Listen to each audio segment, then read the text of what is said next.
Olá! No vídeo de hoje, finalmente conversamos sobre as leituras realizadas em dezembro de 2021. Esse início de ano, não sei vocês, mas eu sempre fico perdida nas datas. E eu digo finalmente porque esse costuma ser o primeiro vídeo, ou no máximo o segundo, porque é o vídeo que vai ao ar toda primeira quinta do mês aqui no canal. Mas no começo do mês eu estava viajando, tivemos alguns contratempos na gravação desse vídeo, então está saindo agora, mas está saindo, é o que importa, e ainda em janeiro.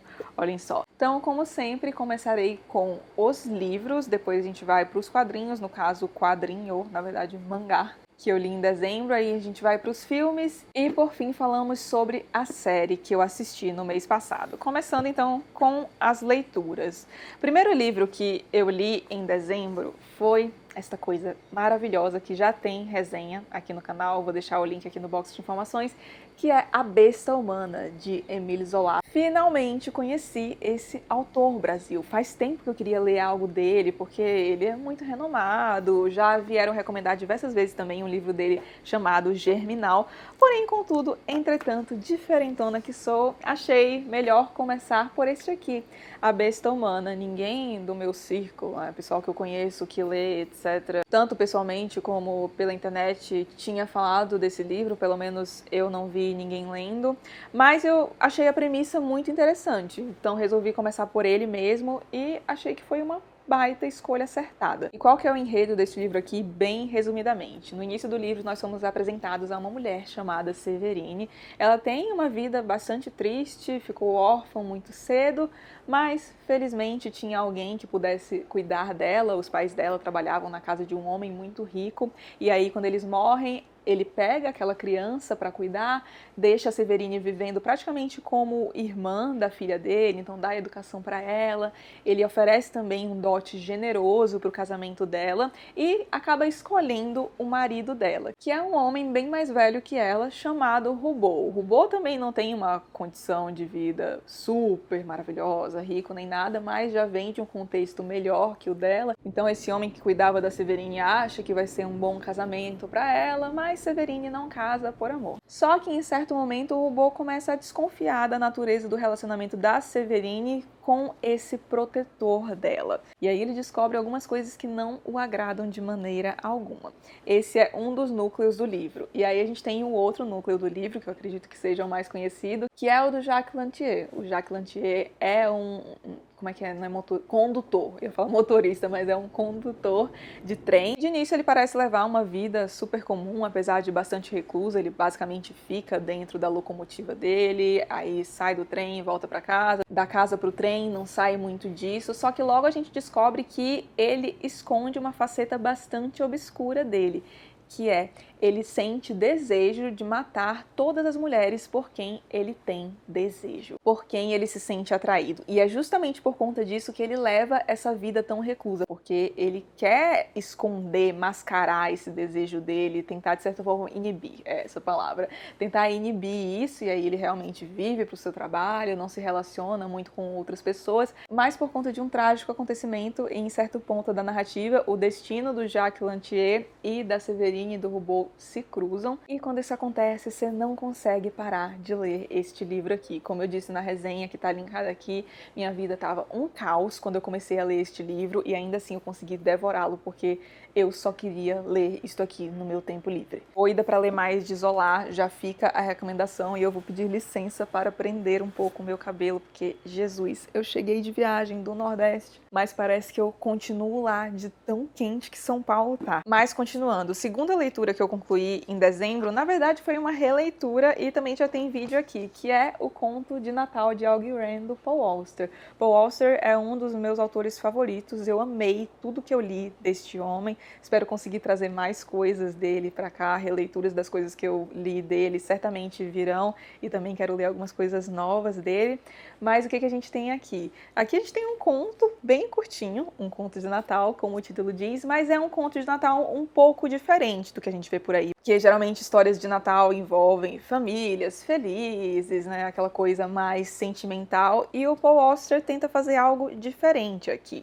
Aqui a gente tem a história de um jornalista que aceita um convite para escrever um conto que será publicado na manhã de Natal do New York Times, só que o prazo se aproxima cada vez mais e ele ainda não teve a menor ideia do que ele vai escrever. Então ele fica tentando buscar inspirações, olha para os grandes mestres das histórias natalinas e vê que não é aquilo que ele quer escrever, até que ele vai à tabacaria certo dia e acaba compartilhando com o vendedor lá que sempre o atende sobre esse perrengue dele, o prazo se aproximando para entregar o conto e ele nem começou a escrever ainda. E aí o vendedor faz uma oferta ao escritor. Ele diz: seguinte, se você me pagar um almoço aqui, eu vou te contar a melhor história de Natal que você já ouviu.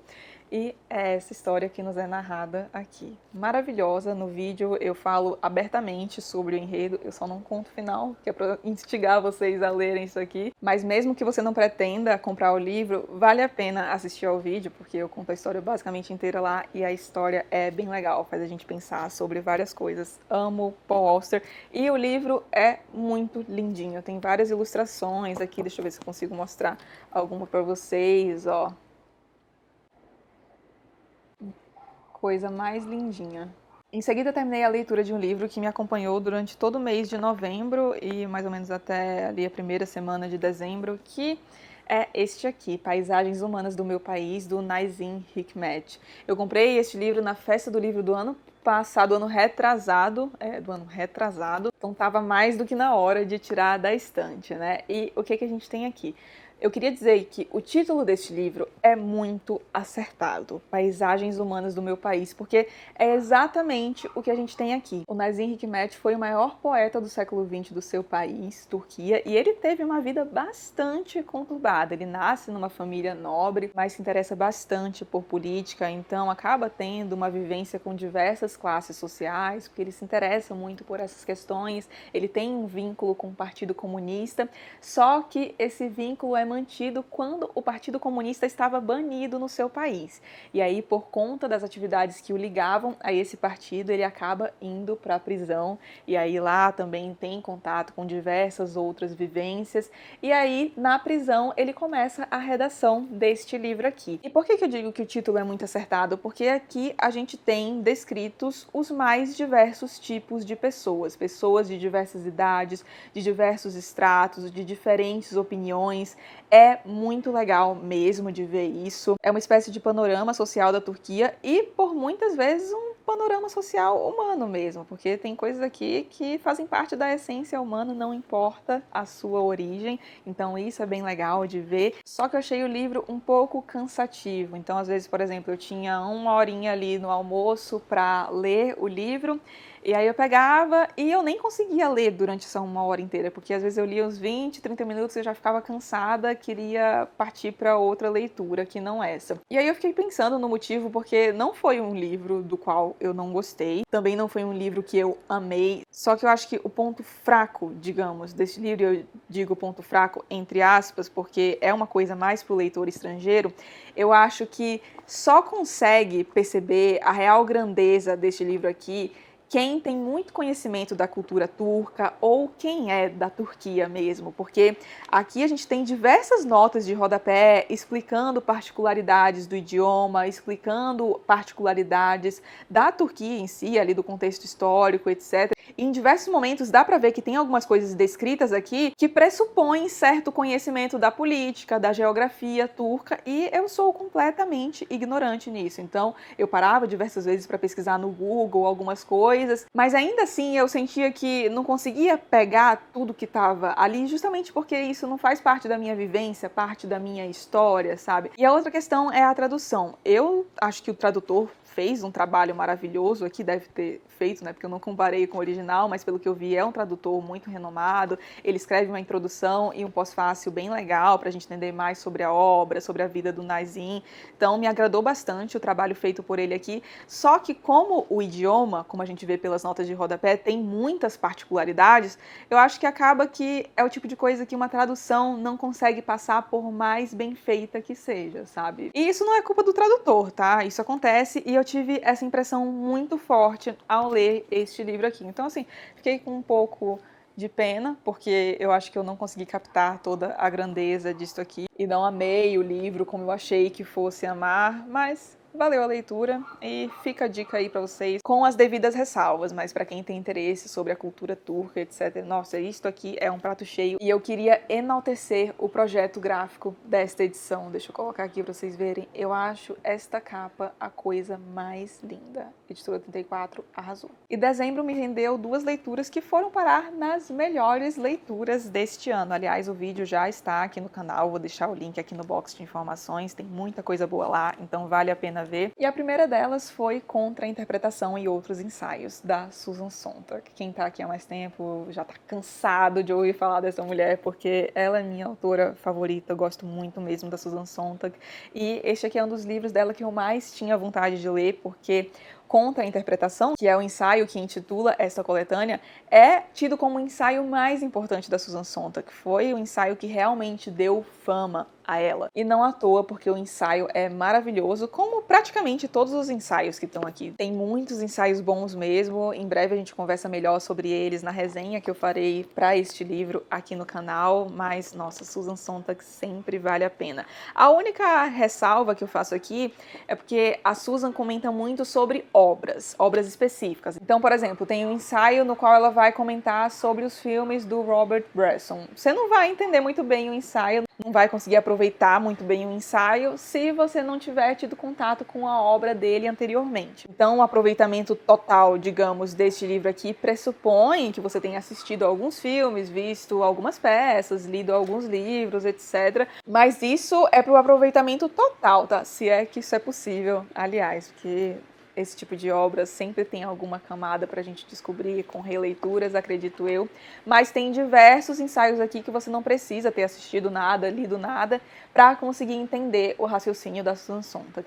E que raciocínio! Aliás, não vejo a hora de conversar sobre isso aqui com vocês. Se você não conhece a Susan Sontag, por favor, conheça. Eu vou deixar um vídeo aqui para a resenha que eu fiz sobre a entrevista que ela deu para a revista Rolling Stone. Lá eu falo um pouquinho sobre quem foi Susan Sontag. E, aliás, já fica a dica. Acho que aquele livro é uma excelente maneira de entrar em contato com a Susan Sontag pela primeira vez. Foi por onde eu entrei em contato com ela pela primeira vez, aliás, e achei que foi uma escolha muito acertada. E a última leitura de dezembro de 2021, última leitura com louvor mesmo, assim, porque eu terminei este livro, se eu não me engano, por volta das 9h40 do dia 31 de dezembro de 2021, ou seja, quase que fica para 2022, mas ficou para 2021 e estou falando de Absalão, Absalão, de William Faulkner. Faulkner é um dos meus autores favoritos, amo de paixão O Som e a Fúria, que é tido como a obra-prima deste homem, não à toa, aliás. E Absalão, Absalão não fica devendo muito para obra-prima dele, não. Então aqui a gente tem mais um livro do Faulkner ambientado no sul estadunidense, ainda muito marcado pela Guerra Civil, muito marcado então pela segregação racial. E boa parte da história narrada aqui se passa em um condado onde, certo dia, do nada, surge um homem chamado Thomas Sutpen. Então esse homem chega naquele lugar ali de uma maneira muito esquisita. Gente, tem um cachorro aqui na vizinhança que tá latindo loucamente. Eu espero que vocês não estejam conseguindo ouvir, mas se vocês estiverem conseguindo, por favor, relevem, porque é o horário que eu tenho para gravar esse vídeo. Eu já pausei várias vezes para esperar o cachorro parar, mas ele não tá colaborando muito. Então vamos continuar aqui.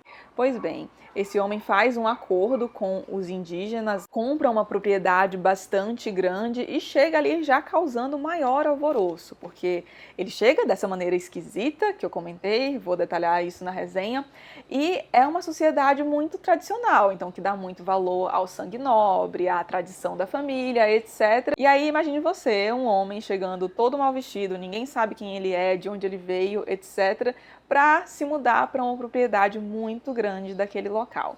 E aqui a gente tem a história desse homem, então, narrada por 4 narradores distintos, o que cria um baita quebra-cabeça para o leitor. Então, os diversos narradores vão fornecendo para a gente as peças desse quebra-cabeça, mas montá-lo não é fácil, definitivamente. Eu, particularmente, achei este livro aqui mais difícil que O Som e a Fúria. O pessoal já fala que O Som e a Fúria é bem difícil, mas como cada linha que Faulkner escreveu, vale muito, muito a pena. A resenha tá me dando um baita trabalho, mas ainda em fevereiro sai e aí a gente conversa sobre este monumento aqui no canal. Então, essas foram as leituras, digo, os livros de dezembro de 2021, e aí de quadrinho eu continuei a leitura de Ataque dos Titãs. Se você não sabe do que trata, eu vou deixar um vídeo aqui no qual eu com meu digníssimo comentamos sobre Ataque dos Titãs. A gente fala da história, do porquê que é legal e vale a pena assistir, etc. Ler ou assistir, na verdade, porque tem o mangá e também tem o anime, e o anime é bastante fiel ao mangá, tá? Na verdade, a gente tá reassistindo o anime também desde o início agora, e eu ouso dizer que tem alguns arcos que ficam até mais legais no anime que no mangá, e a gente geralmente tem essa coisa de que o escrito é melhor, né? Mas nem sempre, e Ataque dos Titãs tem alguns casos que é exatamente isso. Então dei continuidade, acho que eu tô no volume 22, fui até o volume 22, acho que eu li do 17 ao 22 no mês passado, se eu não me engano. Aí não tô com meu caderninho aqui, onde eu anotei, devia ter trazido, né? Só estou com o meu celular e ele me será muito útil agora, porque vamos falar dos filmes aos quais eu assisti em dezembro de 2021. O primeiro deles foi The Power of the Dog, que eu acho que na versão brasileira ficou O Ataque dos Cães, algo assim. Conferi aqui, é Ataque dos Cães mesmo, e o filme tá na Netflix. E a gente assistiu a esse filme porque tá chegando o Oscar, e esse filme tá bastante cotado para ser indicado, e a gente gosta de assistir a todas as indicações por aqui, e assistir ao Oscar, etc. Então assistimos. E do que trata o filme? O filme acompanha basicamente a história de dois irmãos, o Phil e o George, que são dois herdeiros de uma propriedade bem grande dos Estados Unidos, e eles têm personalidades completamente opostas. Ó, eu prendendo meu cabelo mais ainda, gente, tá muito quente. E essas discordâncias se acentuam quando o George resolve, sem consultar o Phil, casar com uma viúva ali do local. Essa viúva tem um filho adolescente, e eles se mudam para a propriedade desses irmãos, e o Phil não quer fazer a menor questão de aquilo ali dar certo. Então ele faz o que ele pode para atrapalhar o casamento, não gosta daquela mulher, muito menos do filho dela, mas em certo momento da narrativa, esse filho dela e o Phil vão se aproximando, e aí diversas consequências são geradas a partir dessa aproximação desses dois. Acho que é isso que dá pra dizer do filme sem dar nenhum spoiler. E o que eu achei? Eu gostei do filme, não é um filme maravilhoso, mas achei um filme bastante inteligente. É aquele tipo de história que não te entrega nada mastigado. Pra entender o que acontece no final, você tem que ter prestado muita atenção ao longo do filme, porque eles não vão deixar claro o que aconteceu, mas se você prestar bastante atenção em elementos nada óbvios, aliás, você vai conseguir entender o que foi feito ali, e aí quando você entende, você consegue apreciar bastante o filme. Aliás, devo dizer que sou muito Sherlock Holmes e desvendei o final. Mas não é preciso ser muito Sherlock Holmes, é só você realmente prestar atenção ao filme. E na verdade, esse nem foi o primeiro filme que nós assistimos em dezembro, mas é porque eu quero falar do primeiro filme em conjunto com o último filme que eu assisti. Então já a gente conversa sobre ele.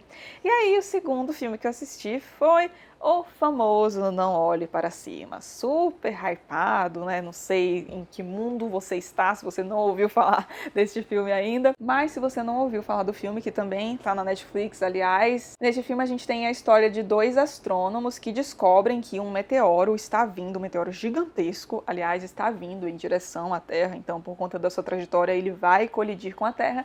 E se isso acontecer, a vida humana será extinta. E aí eles fazem todos os cálculos para confirmar se é aquilo mesmo, confirmam que é isso mesmo e vão tentar avisar as autoridades, né? Então entram em contato com órgãos superiores, tentam chegar a presidente dos Estados Unidos, aos órgãos oficiais, só que as pessoas que realmente importam não os levam a sério. Mas eles não desistem, vão para a imprensa tentar avisar, participam de programas de TV, etc. E continuam sendo ridicularizados também. Por mais que eles tenham a comprovação científica ali, muita gente não acredita neles.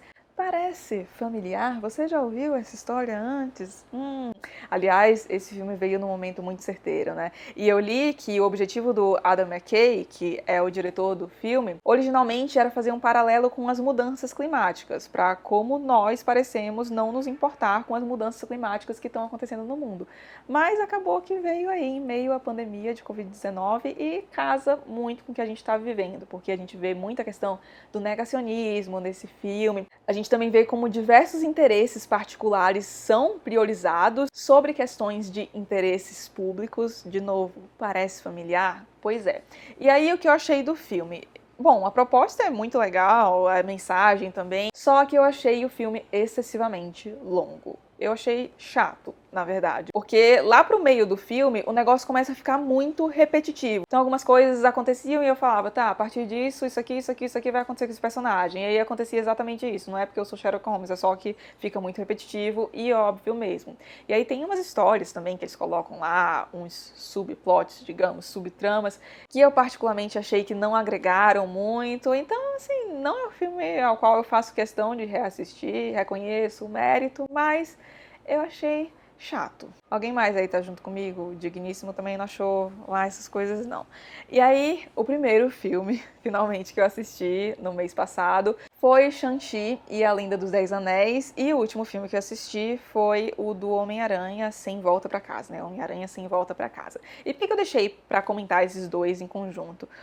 Eu não vou nem falar da sinopse aqui de cada um, porque eu fiquei meio desanimado com esses filmes, pra ser sincera. Na verdade, eu já tô desanimado com essas coisas de super-herói há muito tempo, porque eu acho que vem seguindo uma fórmula que, na minha opinião, já tá batida, mas aparentemente é só na minha opinião mesmo, porque, bom, os filmes continuam quebrando recordes de bilheteria, etc. Mas é uma fórmula da qual eu já tô cansada e eu tenho plena consciência de que não dá pra você ir assistir a um filme de super-heróis e esperar, sei lá, uma super obra-prima, algo digno de levar diversos prêmios em diversos festivais de cinema. Não, eu sei disso, só que eu já tô meio cansada e aí eu nem acho que vale avaliar esses filmes porque eu já tô com essa visão, sabe? Mas Shang-Chi não gostei nem um pouquinho mesmo. Dei meia estrela lá no Letterboxd, porque, gente do céu, eu realmente não gostei desse filme. Pra não dizer que eu não gostei de nada, eu gostei muito do fato de que diversos diálogos do filme são feitos em mandarim, tem muitas referências à cultura chinesa. O herói também, finalmente, é um herói oriental que não é estereotipado, que era algo que acontecia bastante nos filmes da Marvel. Uma pena que o roteiro, na minha opinião, é muito ruim. Diversos furos, enfim. Espero que os fãs da Marvel não venham aí me cancelar, mas, como disse, eu tenho ciência de que toda a minha visão tá enviesada, porque eu estou de saco cheio dos filmes da Marvel. Só assisti porque a gente combina aqui em casa de revezar os fins de semana, então, um fim de semana eu escolho o filme, outro digníssimo, e ele escolheu este filme para assistirmos. E aí, dedicada que sou, assisto junto com ele, mas ele também detestou, graças a Deus. E aí depois vi, então, Homem-Aranha Sem Volta Pra Casa, e desse eu já gostei, mas, principalmente porque eu acho que meu Deus, como é que é o nome dele? Tom Holland, lembrei do nome do menino. Tom Holland finalmente conseguiu se firmar como Homem-Aranha, porque eu tinha muita preguiça desse Homem-Aranha dele, pra ser bem sincera, porque, eu acho que é o Homem-Aranha que tem as coisas muito fácil, né? Vive ali na aba do Tony Stark, tem seus uniformezinhos bonitinhos, não sei o quê. Eu cresci com o Homem-Aranha do Tobey Maguire e eu adorava, porque era uma coisa mais gente como a gente, sabe? Se ferrando. Parecia um negócio mais pé no chão na medida do possível, sabe? Eu achei que nesse filme ele conseguiu se firmar como Homem-Aranha mesmo. Fui até boazinha com esse, eu acho que eu dei 3 estrelas no Letterboxd, porque eu achei um filme legal, assim, fiquei de saco cheio por conta da fórmula, mas no geral achei o filme legal, consegui me divertir em alguns momentos, mas queria criticar uma coisa, eu achei o fanservice muito pesado. Fanservice, pra quem não sabe, é quando os diretores, pessoas envolvidas na criação do filme, colocam alguns elementos ali que eles sabem que vão agradar aos fãs. E isso acontece em Homem-Aranha Sem Volta Pra Casa num nível que eu nem lembro a última vez que eu vi isso, mas foi em algum filme da Marvel também, tá? Que eles costumam fazer bastante isso. Nossa, tem algumas cenas que eu achei que ficou até meio clichêzão, sabe? Pegaram pesadíssimo. Mas é isso aí, olha, eu até conversei aqui com o Digníssimo pra ele começar a assistir a essas coisas da Marvel sozinho, porque eu estou sem paciência total. Preciso ficar um tempo longe dessas coisas de super-heróis. Então, filmes foram esses e agora vamos à única série que eu assisti em dezembro, que é a série Your Honor. Ela tá disponível no Paramount Plus, tá disponível no Amazon Prime, que te redireciona pro Paramount Plus, né? Um negócio assim, mas você tem que pagar se você for Prime pra assistir a série. Não tá 100% disponível lá no Prime, 100% só no Paramount Plus, que eu já tinha assinado mesmo porque eu queria assistir a Dexter e agora que saiu todos os episódios vou começar a assistir também. Quem sabe até a gente não conversa sobre isso no vídeo do mês que vem. Mas então, sobre sobre o que é a série. A série tem como protagonista um juiz chamado Michael Desiaro, que é interpretado pelo Bryan Cranston, mais conhecido por ter interpretado Walter White em Breaking Bad. Amo essa série e eu gosto muito do Bryan Cranston, acho ele um ator sensacional e a atuação dele nessa série é maravilhosa. Mas então, ele é esse juiz e é um juiz muito correto, ele sai muito em defesa daquelas pessoas mais vulneráveis, é muito querido pela população, etc. Ele é viúvo e tem um filho chamado Aaron. E apesar do Michael ter perdido sua esposa não faz muito tempo, quando a série começa, completa 1 ano quando a série começa, eles já conseguiram se reerguer um pouco, atravessar a parte mais difícil do luto. Só que aí acontece uma bomba, porque o Aaron se envolve em um acidente e acaba matando um jovem, um menino de 17 anos, da idade dele também. E aí ele fica apavorado com aquilo, acaba saindo do local do acidente sem prestar assistência ao menino, que faleceu praticamente na hora mesmo, porque foi um impacto bastante grande. E aí o Aaron vê aquilo, fica super assustado, pega o carro dele e vai embora.